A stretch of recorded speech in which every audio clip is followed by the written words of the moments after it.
Welcome to the Grappling Grappling Rewind Podcast. Welcome to this week on the Grappling Rewind Podcast. In this week's show, we are going to recap Craig Jones versus Luiz Panza on Who is Number One, talk a little bit about the Spyder Brown and Black Belt event, and preview Fight to Win 172 billion.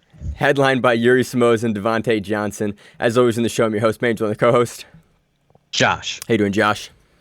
Good. We're doing a remote this week for a number of reasons. Mostly, I am knee-deep in wedding stuff, and it's just how it's happening. So we're going to be back to in-person soon, so there may be a little bit hit in the audio quality this week, but we will give you back in person as soon as we can. How you going, Josh? Things good? Can't complain. Getting fired up and ready to be the center of attention during the wedding. To officiate my wedding that is this Saturday. Yeah. The center of attention, like I said. Oh, man. So there's a lot of prep that goes into that. That's a big deal when you get married. So having a great time. I guess so. But do I have to dress fancy? Yeah. Yes, Josh. Do I have to wear a button up or can I wear a collared shirt? We'll talk. So this week on the show, I already did the intro. So on news this week, FloGrappling has announced that they are essentially running what is ADCC. Kind of. It's a $250,000 multiple bracket event to basically go, hey, who's the top dog in like the Who's Number One system, which is kind of very mirrors the ADCC system.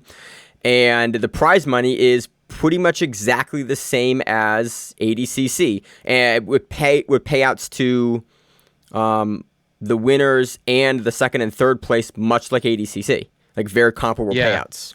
About $250,000 in total. Yeah, I think ADCC is $240,000. It is what it is, as long as they have the money to handle it. Cool. Look, dude, as long as you guys are getting paid, I am all ears. The Who's Number One event's been great, so if they bring that level of quality and production to, this event in September, which is only 3.5 months away, I'm amped for it. More jiu-jitsu to cover. May go down and do it live if we can get credentialed for it, but we will see. Maybe. So let's see what else. I don't have any other news, Josh. I think you had announcements for matches that got announced this week. We have after this weekend, I don't think it really matters. But we have Mikey Musamechi versus Junie Ocasio. That'll be fun. In a no-gi match. That's which will be fire. But after what Mikey did to Lucas Pinheiro, which we will discuss shortly, that's frightening. Dude, Mikey is so good.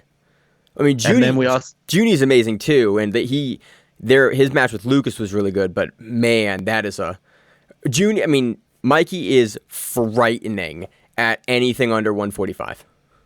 He was openly like, yeah, I've trained mostly in the gi for the first no-gi match that I had versus Marcelo Cohen, and apparently he was like, ooh, shit, no-gi is fun. So now he's into no-gi. You're like, oh, that's not. Now he's like, now you have a world champion level guy, multiple-time world champion that's excited about a new style of training that he hasn't done in 6 years. Terrifying. Good luck, everyone under 145. So excited for that matchup. Junie presents a whole host of different problems to Mikey, and I'm amped for that. So that should be really fun. We'll talk more about that when it gets closer to the event and preview it. I will definitely have a ton to say about that match as we get closer to it. You realize it's only 18 days away. Hey, Josh, in 2 weeks, I'll have a ton to say about that as we get closer to it. We also have Andrew Wiltsey versus Gabriel Almeida at middleweight. That'd be fun, too. We saw Gabriel Almeida this week. We saw Wiltsey 2 Who's Number Ones ago. Or not this Who's Number One, the last Who's Number One. Should be fun. There's a lot of questions that we can answer about Wiltsey there. Yeah, absolutely. So that's all I got. I don't have any other news, really, this week. Again, I'm probably missed some stuff.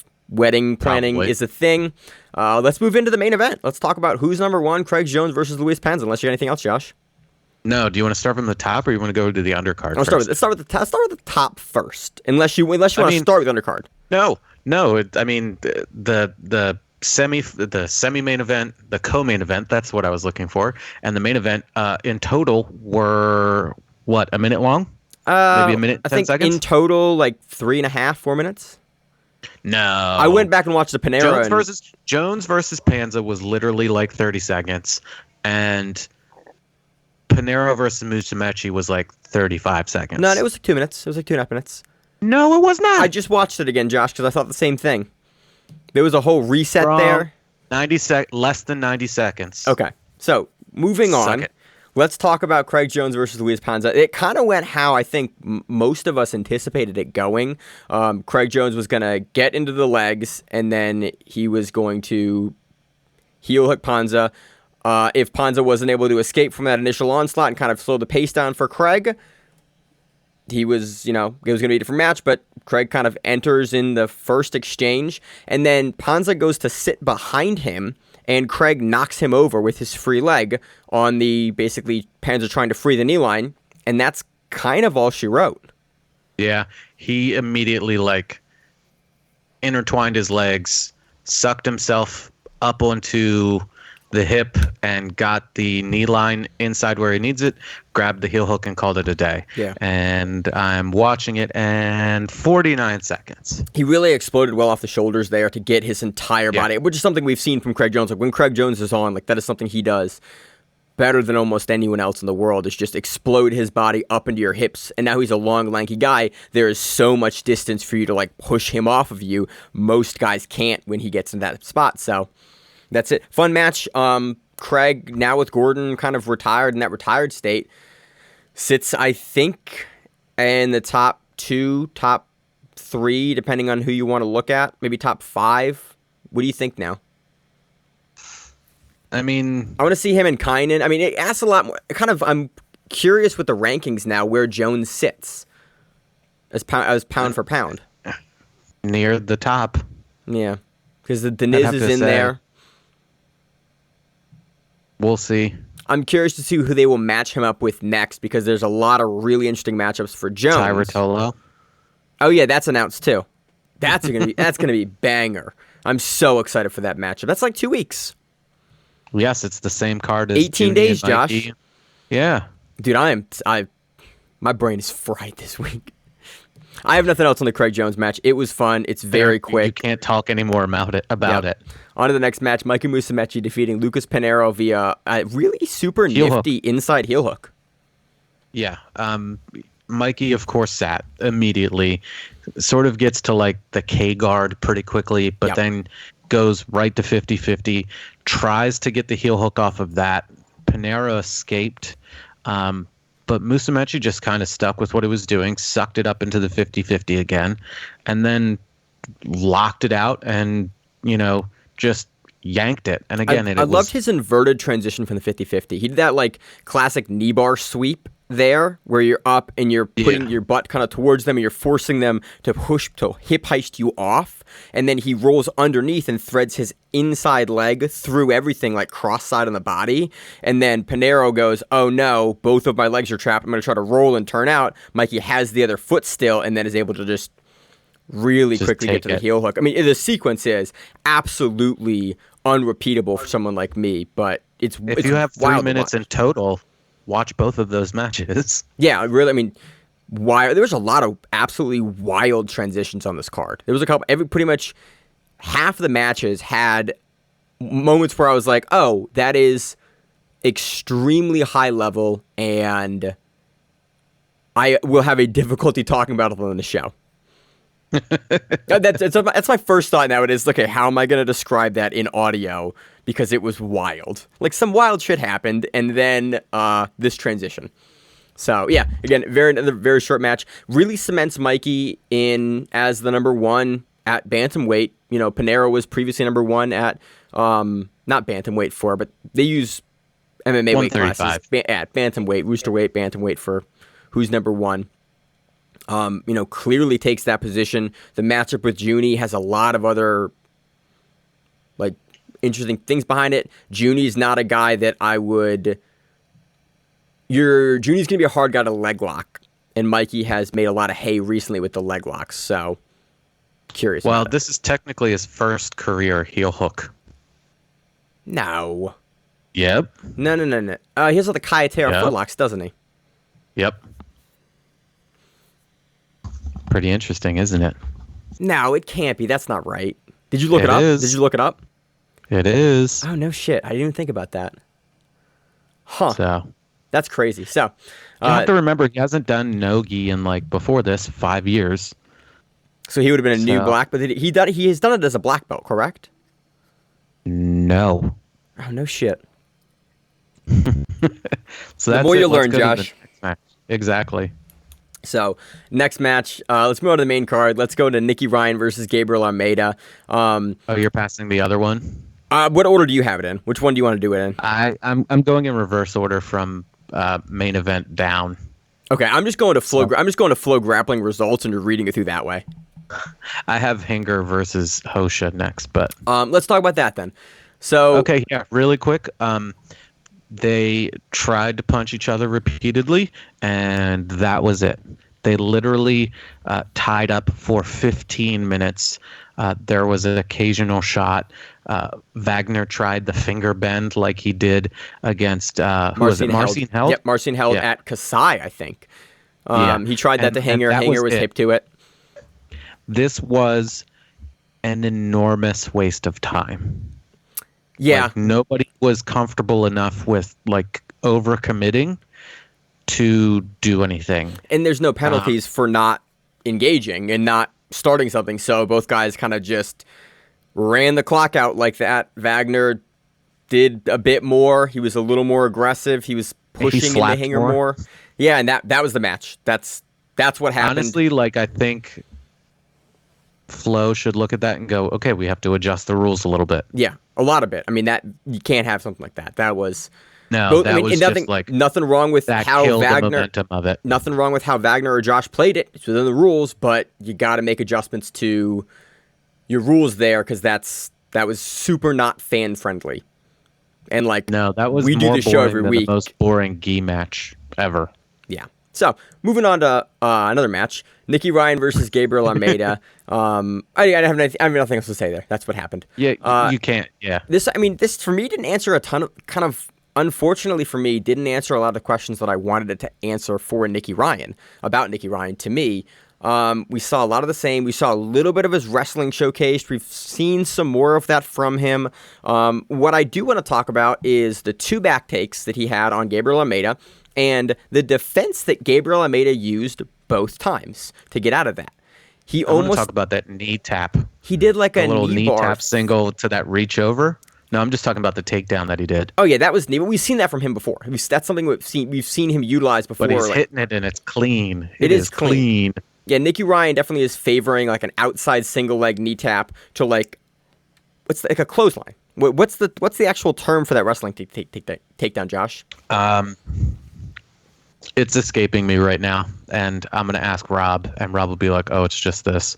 It's like it's kind of like a treetop, but you chop him in the neck while you turn the corner. Well, that is not even close to a treetop there. He's doing 2 motions at once, where he's attacking at the knee, like kind of knee tapping, but also kind of doing a single, and then as he elevates the leg, he's coming across with the opposite arm and hitting the opposite shoulder and turning the corner with that really quick to help bring him down to the ground. And it's clean. We've seen it a couple of times. Yes. And that was one of the things like up on the feet, which was impressive to me, where like when he talked about wanting to wrestle PJ Barch, like you saw it briefly, but you didn't really get to see it. But the fact that he tried it again and nailed it this time was great. Yeah, it's awesome. Other than that, Nikki Ryan looks good on the back. Gabriel Almeida did something really neat, and he did it twice. It was Nikki Ryan was on the back, and Gabriel Almeida got his shoulders a little free, and then would reach down and start engaging with Nikki Ryan's leg, and almost like going like you're going to knee bar someone from the back in a way that doesn't usually work, but he was doing it in order to free his hips and sort of get out and start to get his own knees into Nikki Ryan's knees and almost begin to go for a footlock. And 2 times he did this, and Nikki Ryan had to abandon the back. And I thought it was really interesting because the first time I was like, okay, maybe it's a fluke, maybe it's, something that I didn't see there. And then he did it the second time and went, oh, this is something that you are planning on doing, that you have drilled, that you are doing repeatedly, and it's working. Yeah, I'm going to have to watch it some more. Watch it a couple times, but I need to watch it a couple more times. And it's just not something we see work very frequently. No, and again, like We see a lot of guys try for it, and it's something people try for frequently, but to have it actually work in the way it did, and for Almeida to slide his hips off of Nicky Ryan's hips like that, that's what I'm curious what I'm missing there, and what little piece Almeida had there that I'm not seeing. yeah, that's essentially what I want to do, is just like go through and be like, okay, where am I missing that I don't fully understand this? Like, I've seen the move before. I've probably done it somewhat similarly, but I just need to watch it again, especially from like a no-gi perspective. Yeah. And see how it can be applied like to my game, which is mostly in the gi. So it's a neat little escape. That's honestly my big takeaway from the match. Nicky Ryan spent a good portion of the match off and on the back. he was clearly dominant, but it was just like he wins the decision over Almeida. I think it was a very reasonable decision. He couldn't finish. He was disappointed in himself. And he, it's like, I want to see him finish. I think he's better than what we've seen. Not saying he's been bad, but I think he's better than what we've seen. So I want to see him open up and take risks. Honestly. That, and I want to see him at 170, not 185. Yeah, he wasn't even 185 for this match. I thought he was like 180, I think, or like 175. Like, he wasn't. They talked about him being like not 185 for this match, and I want to see him versus the guys that he's going to be going against that are not cutting the weight to make 77. Like, that's well, yeah. That's what I he want to even see. said he was going to be. You'd see him in 77, not in 88. Right, but that's kind of what I want to see him against, the guys that are going to be at 77, not the guys that are going to be in that float range. I want to see him like. It'll answer more questions about his game, because I want to see more of his game, and I didn't learn a ton other than like, yep, definitely working on his wrestling. That is coming along. It's cool to see him doing that. Yeah. Next match, Josh. What do you have for your next match before I go off the rails? Fontes versus Jessica Khan. Rematch. And yes, Khan gets it done. She was a blue belt, I think, when they first fought. Yeah, she was just like EBI. That was one of the old school EBIs. I think that was the first like all women's one. Yeah, I had the year. I looked it up when we were watching the event because I was curious about it. I've since forgotten. Fontes. I mean, Khan looked good here.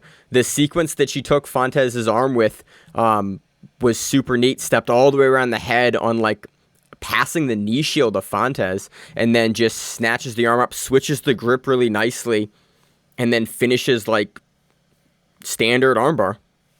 Yeah, I mean, she just went through and passed from the guard right into the armbar. And Patty had like that flash where they scrambled and she almost got that toe hold, but it wasn't like,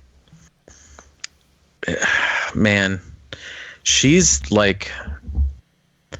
too big for 105 and too small for 125. Fontes. And Fontes. And she's just running into this murderer's row of That's women. strawweight. Like the top 10 women. And it's just like, ooh, she's having a rough go of it. Yeah. So. But props to Jessica Khan. It was a great match. She looked really, really, really good. Looking forward to seeing more of both of them, and hopefully, looking forward to Patty turning it around a little bit. Yeah. Next match we had Oliver Tazza versus Jonathan Alves. Honestly, Tazza is getting better, and like we discussed it the other week, where it was like, if he doesn't get his preferred position, he kind of gets lost, but that was not the case this entire match. Like, except for a few moments where, like, Alves got on top or he swept once and, like, he passed Taz's guard, but he couldn't build up any offense off of those things.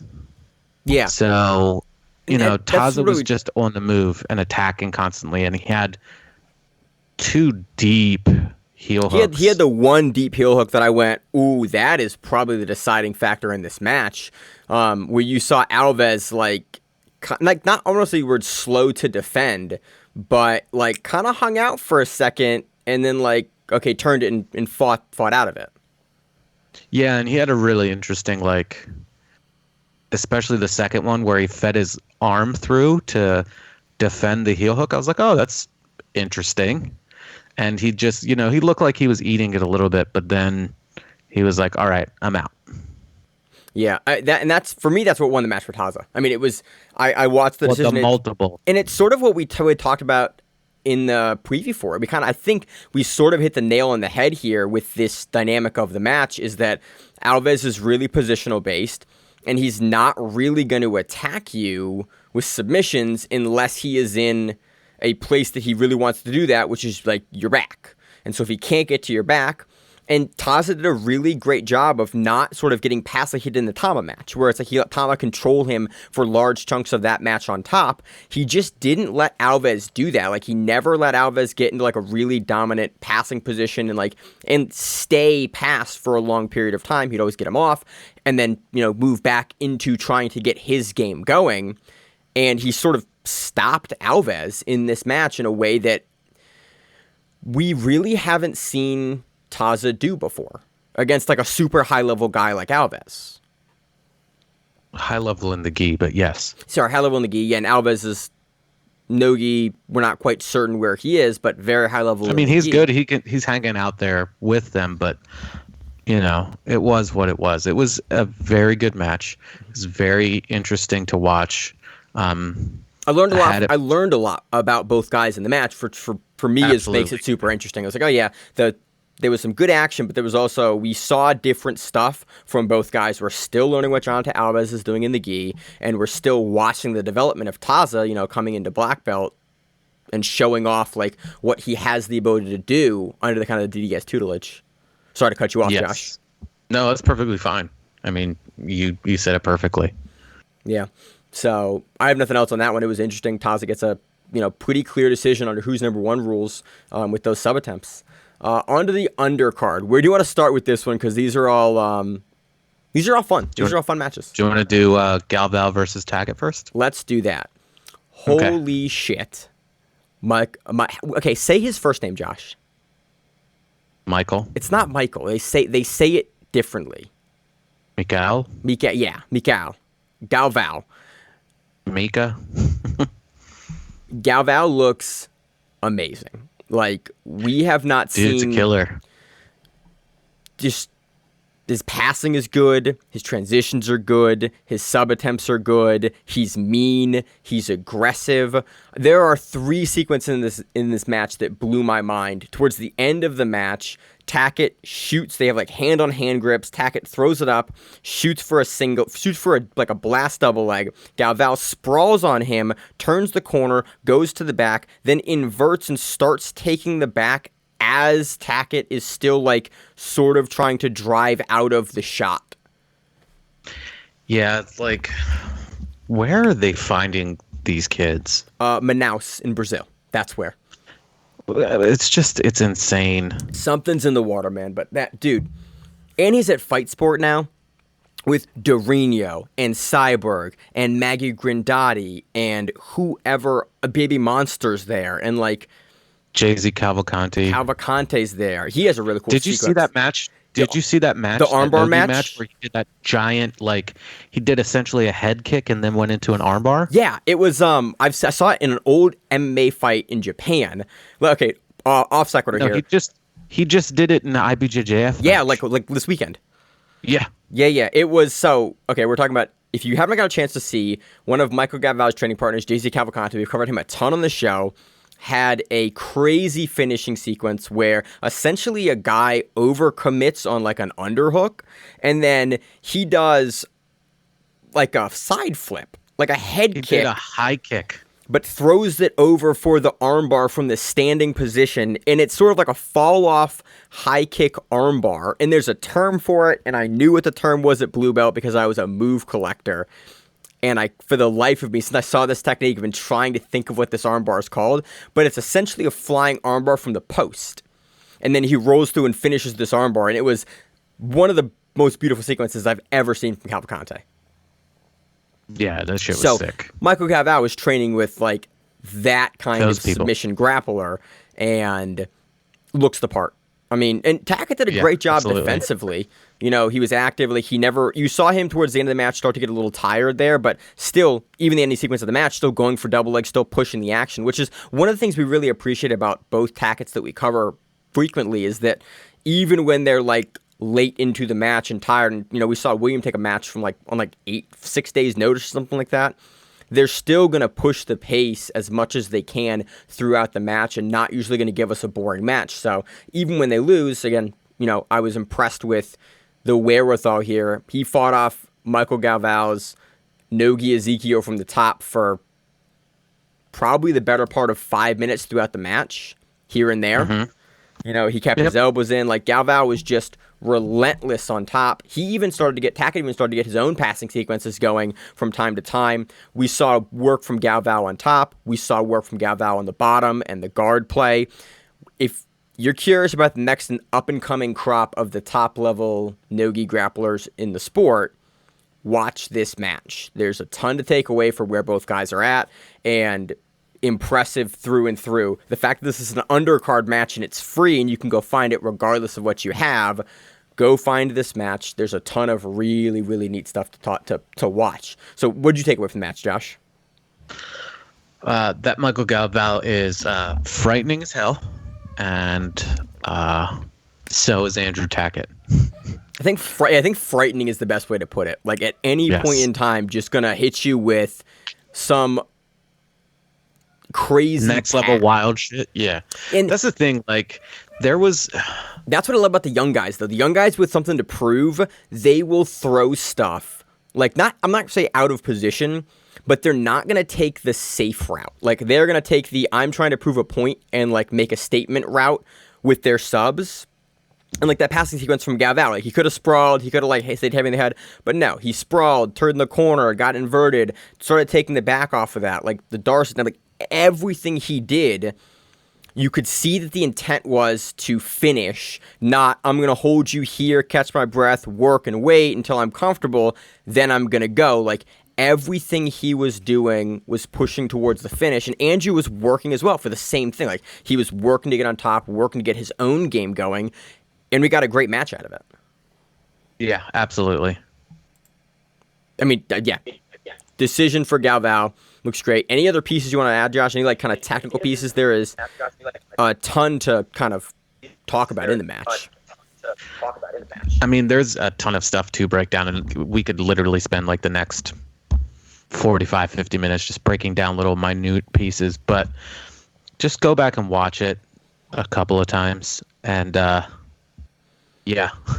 So and figure out your little pieces where you want to do it at that point. Do you think Galvao does ADCC? I think he does the trials, and we'll see what happens at that point. Yeah, you got to go through South American trials, and that is a murderer's row. Yeah, those are always super scary. I think he'll probably have to do 77, right? This match is at 173, so I assume he can make 169, which is 77. I guess so. I don't think that he would go to 66. That's a rough division. They're all rough divisions. But, like, especially that one. Especially, yeah. That's one. I was reading a thread recently, and it was basically like, hey, here are the toss-ups at 77. And it was like, good luck. Like, Tanquinho wasn't even, it was 66 and 77. And on the 66 list, like, Tanquinho wasn't on the list. And it was like, oh, yeah, also Tanquinho, the returning champion. Remember that. Yeah. Yeah. Dude, it's going to be absurd. Very much looking forward to it. I think both these guys were they unranked at the time of this match? I think so. We're going to see another match for Galvao. I mean, normally, like, you don't see a lot of rankings from the lower belts. Normally, the black belts are the ones that get the rankings. So, I don't know. Do you give Galvao a ranked guy the next outing, or do you give him another like undercard? We can throw him on the main card. Yeah, I think that's a deserved. Let's go to the next match. Which one do you want to do? Abate versus Wiltsey. Cole Abate versus Bird Wiltsey, because I cannot say his first name. I think it's Satya. Satya Wiltsey. Everyone calls him Bird. I'm gonna call him Bird because it's way easier and it's a name I can't pronounce. But the bird is the word. Yep. How good's Cole Abate? That's what I want to talk about. He's an insane blue belt. Is he still blue? Is he purple now? I think he's a blue belt. I think he's still like 16. Oh, he is young, isn't he? Yeah, he's 16 would be blue. Yep. Frightening, terrifying. Yeah, 150 pound matchup. Yeah, I think frightening is the best way. He came at him like a fucking buzzsaw. Like to put it lightly, he just was like, I'm going forward. I don't know, I'm not into cars, but whatever the fastest car in the world is, that's what he did. He went from 0 to 60 in no time at all and just kept his foot on the gas and just went to town. This finishing sequence was a near back take to a transition to a triangle with the arm in, then a bridge over to finish the trapped arm on the triangle in an armbar. Watch that transition. Watch it 100,000 times, burn it into your memory, and then realize that you'll never be able to hit it. Yeah, this is one of the other things that I saw this week, and I went, oh cool, I can't describe what he has done here to hold on to this transition and then finish it. The next level of guys are coming up, and it's terrifying. Sick. I mean, Bird's a brown belt, and Abate just buzzsawed it. Crazy. We're going to see more from Abate. We've seen him for years. Seth Daniels talked about him on Fight to Win. He's had the kids' belts at Fight to Win, now moving into facing adults. We're not a ton more to take away from Abate other than, he, it's a killer. Going to get purple soon. We're going to start to see him against he's going to be the purple belt to beat soon, and I'm very, very curious to see who at 150 is going to take him on. Who knows? Last match on the card, Damien Anderson versus Luis Quijones. That's another good one. Quijones came out. Quijones was like, he came out hot. Yeah. He was, he tried to pass Anderson's guard a few times. He actually got to his back, but Anderson just got out. And then from there, just took over. The match really hit at that escape, really shifted, and you saw Anderson sort of get his feet under him and go, all right, well, I don't want that to keep happening, because Quijones was coming at him super, super strong with the wrestling initially. I mean, that initial single leg is like 3 seconds into the match, and then he tries to drag Anderson down super aggressively and sort of immediately kind of takes the wind at Anderson. And at that escape in the match, Anderson goes, okay, I got to be ready for this guy to move quickly and start to impose my will in the match. And that's a really cool thing to see, because it's not something we see hugely frequently, as the guys sort of take the momentum back during the match. Yeah. It was, but the way he just went through and then went for the legs and then was like, all right, I'm not going to do that. I'm just going to pass your guard and then take the back. Dude, that finishing back sequence with how he tracks Quijones' roll was mind-blowing. Like, essentially, Quijones starts to escape, and then Anderson is able to roll first, get to his back, and then beat his hips in the roll so that he ends up flat and square on his back while throwing in the rear naked choke and then getting the other hand involved for the finish. Right. Like, it was awesome to see. So, I mean, you can't really say much more than it from there. Like, again, the transition and, all the the Danaher guys were going on about it and like, hey, here's this is what's going on, watch Damien do this, and it's like, oh, okay, cool. Yeah, there's a methodology to it, which is cool. Yeah, I think that about sums it up. Yeah, I mean, overall a good event. Again, I would love to see it move through a little faster. Ricardo Amendolia basically was like, yeah, they clean the mat super hard every match between. It was definitely better this event, but still, it needs to run. It needs to run faster. Yeah, it's because it's a great event. It's fun to sit down and watch, but it is 9 matches and it's about 4+ hours. Yeah, it's a long event. I figure with the full video. It started at 8:00 with like the prelims and went all the way until almost midnight. Yeah, and the last 2 matches were under 2 minutes. Yeah. So yeah, again, I would love to see it run. I'd love to see it run. Honestly, 2.5 hours would be awesome. I would love to not have to watch the same commercials over and over and over again. Yeah, that too. And then there's some pacing stuff. Overall, love it. Happy that we're seeing more of them. They're good matches. We're learning a lot about the grapplers. It's changing and shaking up the rankings. We have a lot of guys that are taking new rankings from this. Wagner moves up, I think, or keeps his ranking at 185. Mikey Musamechi takes the number 1 spot. Nikki Ryan, I think, moves up in his ranking. Tazza does as well. And then Khan does. I think Khan keeps her ranking as well. Yeah. Turn your volume down a little bit. I'm sorry. Getting feedback. Sorry. So yeah, that's all I got for that, Josh. Anything else you got? Nope. All right, let's move on. The Spyder BJJ under 75 kilogram prelims happened. Josh, I do not have any results that are sitting in front of me. I have first round matchups, but either. Let me double check and see if I can bring it up really quick. I'm a big fan of Spyder, but unfortunately, I just without a set of results in front of me, I've got a chance to skim through the event, and it'll be something I watch later this week. But unfortunately, I'm just not in a position to really want to fully cover it on the show because it would just be lies. It's definitely worth watching. I believe Do we have a winner? Oh, you don't say. Yeah.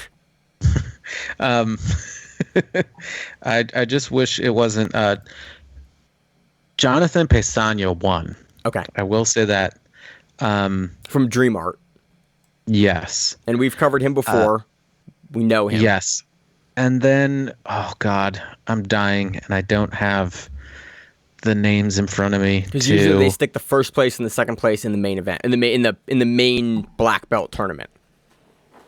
Yes, and then I'm probably killing this one. Gubon Chol, that's probably wrong because of the translation, was in second, and Songmoon Bak, I think it is. That looks right. Took bronze. So it's something that I'm gonna have to go back more into and go through and pick again and be able to talk about it better. I've just been super busy and haven't been able to get a good understanding and be able to talk about it. Yeah. So it happened. You should watch it. It's up on Flow. Whole thing is under 2 hours. Spyder Career puts on great events, and it's some fun jiu-jitsu that you get to watch for yourself this week. Let's see. Let's move on to the preview for Fight to Win 172. This one, I don't know where this is happening. I know this will be the first event that Fight to Win has run in a bit. They have been going through a lot of stuff. They've going through a lot of stuff. They've had some stuff. Recently, they lost their graphic designer. Yep. Seth recently lost his father. When the news broke, we didn't put it in news, just kind of out of respect, because it's oh, hey, here. Yeah. Your father passed away, and he's very open about the relationship that he had with his father, It's complicated. So it's a complicated one. He posted something about it today. If you're interested in that, you can look more into it. Yeah. So on to the preview. So again, I don't have a location for this, and this is supposedly happening June 4th. To be determined. Yep, that's what we have on Flow. I know there's probably a location somewhere. I just can't find it. We have Yuri Samos versus Devonte Johnson. Yuri hasn't looked great recently, and Devonte has. Yeah, this is Nogi, by the way. Yes, absolutely. So this will be a big win for Devonte if he's able to get it done. Josh, what do you think? I think we're going to see Yuri on the bottom. Yuri has talked about a lot of wrestling, but recently we have not seen a ton of his wrestling on display. We saw the match versus Wagner. We saw the match versus Nikki Rod. We've seen a lot of his bottom work. We saw his fight in MMA in ONE FC. We recently saw Devonte Johnson. I think Devonte just takes it. He just won his first major black belt title at the Nogi Pans. Mm-hmm. By the way, this is in Dallas. It is in Dallas. Okay. Yeah. I think Devonte takes it. I just think he's. You think he subs Yuri or no? I don't think he subs him, but I think he beats him definitively. I think he passes Yuri. I think he gets on top of Yuri, and I think that Yuri has to defend for a good chunk of this match. Just based on what we've seen from Yuri recently, to see Yuri of old would be great, but he has just recently not sort of looked like the Yuri of old, and Devonte has been on the rise slowly, again, getting that big black belt win at Nogi Pans, IBJJF Major, and he just seems to be adding new tools to his game and refining the ones that kind of made him terrifying at brown belt at Unity, really. So his passing has looked good. I am curious to see if Devonte comes out as aggressive as we have seen him in the past versus Yuri. That's kind of my big question here. And I mean, nothing to me says that he wouldn't, but I'm just curious to see if he will. What do you think, Josh? I think he's just going to come at him. He's going to put Yuri on his back foot and just go from there. Yep. I don't think he's going to let him get anything moving. Yeah, that's sort of the dynamic I'm kind of forecasting as well. Don't foresee a sub, but do see Devonte on a ton of top pressure, and I kind of guess that he's going to pass just because he's going to blast past. Next match, we have Jaime Canuto versus Oliver Tazza. Tazza's putting in work back-to-back weekends. This is an interesting one. Jaime is I think, former Nogi world champion or silver medalist. I know he lost to Dante in the Nogi Worlds 2019 in the finals because they're both GF team, and that was a big deal that they actually had the match. And when I interviewed Dante at Kasai, I remember him talking about the thought process behind that match. But I think he is the former world champion there. What do you think, Josh? I'm very hesitant to pick this match. If we see the Tazza we saw this weekend, could see Tazza getting a decision. I think Jaime's going to give him more of a match than Jonathan did. It will be interesting. Yeah, it's a hard one to pick. If we see a solid Tazza, it'll be good. If we don't, it won't be good. I mean, I'm not sure 100%. Canuto's a guy I can see sort of putting a pressure into Tazza that he's doesn't want to deal with. But we've seen Tazza dealing with guys because guys have figured out that sort of the game plan for giving Tazza a harder match is to put a ton of pressure into him and to consistently pass and hold him down and prevent him from entering into the legs. Jaime tends to pass with a heavy bent over pass, which I think possibly could give Tazza entry into the legs. And under the fight to win rule set, if attacking and entering into the legs is worth a ton, I can see that occurring. But if Jaime decides to pass, maybe more Toriando style from the outside completely and sort of just slow it down, it could give Tazza a problem. But that or Tazza completely just blows out his leg. always a possibility. Yeah, that's a hard pick. I don't want to make a pick on that one. That's just too like up in the air. That's good. I like that matchmaking though. That's fun. Next one we have Felipe Trovo versus Ronaldo Maidana. This is another difficult one to pick. Both of them have looked fairly good recently. Mm-hmm. We saw Trovo at a Subversive. He looked great. And that's the other thing. I don't know if this is gi or no gi. I think these are all no-gi. I don't know why I think that, because the matchup for Fight to Win features no-gi matches. So if for some reason I feel like this is no-gi, but I know Trovo We've seen both and both. Yeah. Then they're both guys that'll split. I mean, Maidana, they're both guys that'll frequently split matches, gi and no-gi, so it doesn't really give us an indicator. Again, another super hard one for me to pick.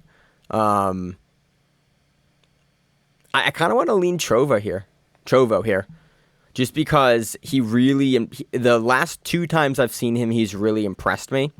Maidana is definitely a step up in competition versus who he's been facing recently, but I think he can execute a similar style game plan and aggressive passing and like positional work and like his great knee bar game. I feel like we can see that showcased versus Maidana. Because Maidana is going to give him possibly a little bit slower of a match than the 2 other guys that he faced recently. Yep. So I tend to agree with that analysis. I think Trovo would be the safer pick in this instance, but you never know. But I'm going to go with Trovo on that one. Yep. Again, based off of prior performances. Yep. That's all I got. That's all the matches that are that we have announced right now. What are you going on this week, Josh? Any other pieces of news? We have a couple of dropouts for 3CG. That'll be in a couple of weeks, though. We'll cover that then. I mean, I have this thing on Saturday that I got to do, but other than that, not really much. Yeah, I got the wedding. That's it. That's literally like that. What's your week look like? Wedding stuff, man. And like making sure everything's in order, and then guys like, oh, I can't go now. You're like, oh my god, please don't talk. Like, just don't come up the week of. I don't need to know that you're not going to be there. Just you're good. I love you guys. I think I'm going to text.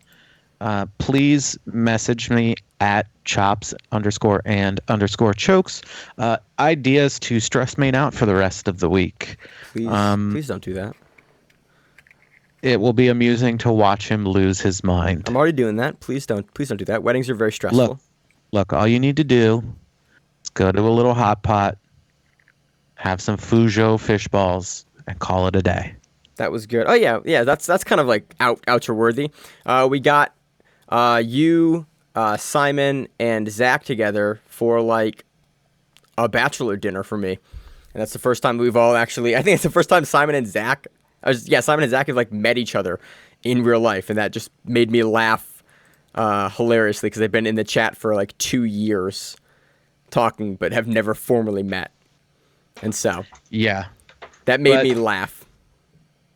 That was amusing. We talked a lot of jiu-jitsu stuff and stuff about food and Maine getting married, and he wore an awesome pineapple button-up shirt. I did. I got a bunch of those at the house. I'm a fan. So, Josh, sick. I got nothing else before we get too off the rails here. Anything else? Same. All right. I got nothing. As always in the show, I'm your host, Maine, and my co-host, Josh. And we are the Grappling Rewind. We'll see you on the mat, whatever that is. Stay safe.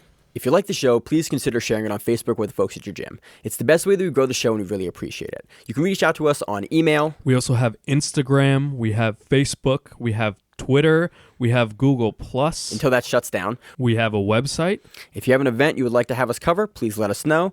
If you have a name, like most people do, and you'd like to have us stop butchering it, let us know. Reach out to us. The show is also available on YouTube, Spotify, in addition to iTunes and every other podcast service. We very much appreciate your time, and thank you.